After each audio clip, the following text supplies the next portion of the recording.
السلام علیکم دوستو، امید کرتی ہوں کہ آپ سب خیریت سے ہوں گے۔ انسان جب دنیا میں آتا ہے تو اس کا رزق اور عمر لوح محفوظ میں لکھ دی جاتی ہے۔ جیسے ہی اس کا رزق اور سانسیں پوری ہوتی ہیں وہ اس جہاں سے دوسرے جہاں کی طرف گامزن ہو جاتا ہے۔ روایت ہے کہ جب ایک ولی اللہ سے پوچھا گیا کہ کیا وجہ ہے کہ کچھ انسانوں کی روح آرام سے جبکہ کچھ کی روح سختی تکلیف سے نکلتی ہیں، انہوں نے جواب دیا، جس انسان کی روح اس دنیا میں زیادہ لگی ہوتی ہے، موت کے وقت ملک الموت جب روح کو اپنی طرف کھینچتے ہیں تو انسان کا نفس یا جسم روح کو اپنی طرف کھینچتا ہے کیونکہ وہ دنیا میں مگن ہوتا ہے۔ اس کے جسم اور روح نکلنے کی کشمکش میں انسان کو بہت زیادہ تکلیف برداشت کرنی پڑتی ہے۔ جب انسان کا دل جتنا دنیا میں لگا ہوگا اس کی روح اتنی ہی تکلیف سے نکلے گی۔ روایت ہے کہ اللہ تعالیٰ نے روحوں کو جسموں سے 2000 سال پہلے خلق فرمایا۔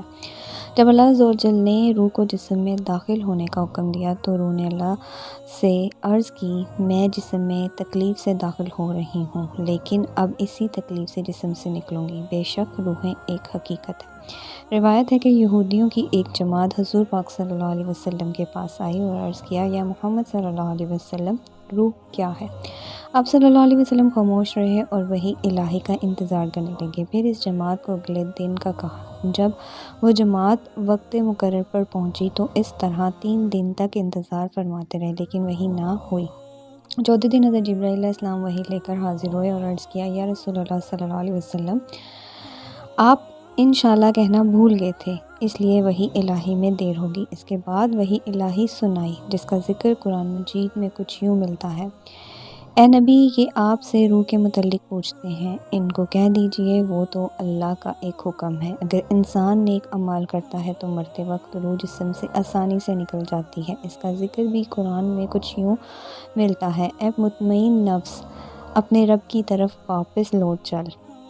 یعنی جب نیک انسان کا وقت آخرت آتا ہے تو فرشتے اس کو مبارکیں دیتے ہیں، اور اگر بری روح ہو تو اس کو بھی جہنم کی بشارت دی جاتی ہے اور روحیں جسم سے تکلیف سے نکالتی ہیں۔ روایت ہے کہ مرتے وقت فرشتوں کو دیکھ کر آدمی کی زبان بند ہو جاتی ہے تو 4 فرشتے اس کے پاس آتے ہیں اور سلام کرتے ہیں۔ پہلا فرشتہ سلام کرنے کے بعد کہتا ہے، اے اللہ کے بندے، میں تیرے رزق پر موکل تھا، میں تمام زمین پر تلاش کر کے آیا ہوں، مجھے تیرا رزق کا لقمہ کہیں نہیں ملا۔ اس کے بعد دوسرا فرشتہ سلام کے بعد کہتا ہے، میں تیرے پانی پر موکل تھا، میں تمام زمین پر تلاش کر کے آیا ہوں مگر تیرا نصیب کا ایک قطرہ پانی کا مجھے نہیں ملا۔ تیسرا فرشتہ کہتا ہے، میں تیرے سانس پر موکل تھا مگر اب زمین پر کہیں بھی ایک سانس نظر نہ آیا۔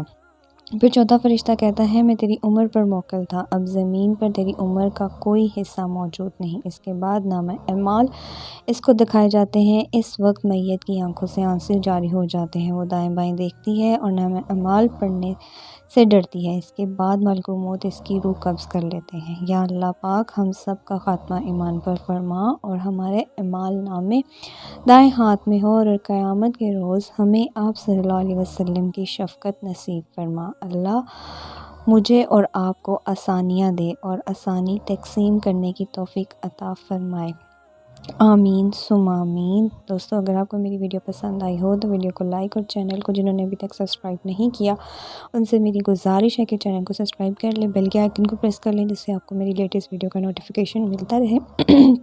اپنی بہن کو دیں اجازت، دعاؤں میں یاد رکھیں، اپنا بہت سارا خیال رکھیں۔ انشاءاللہ ملتے ہیں آپ سے نیکسٹ ویڈیو میں۔ اللہ حافظ، جزاک اللہ فی امان اللہ۔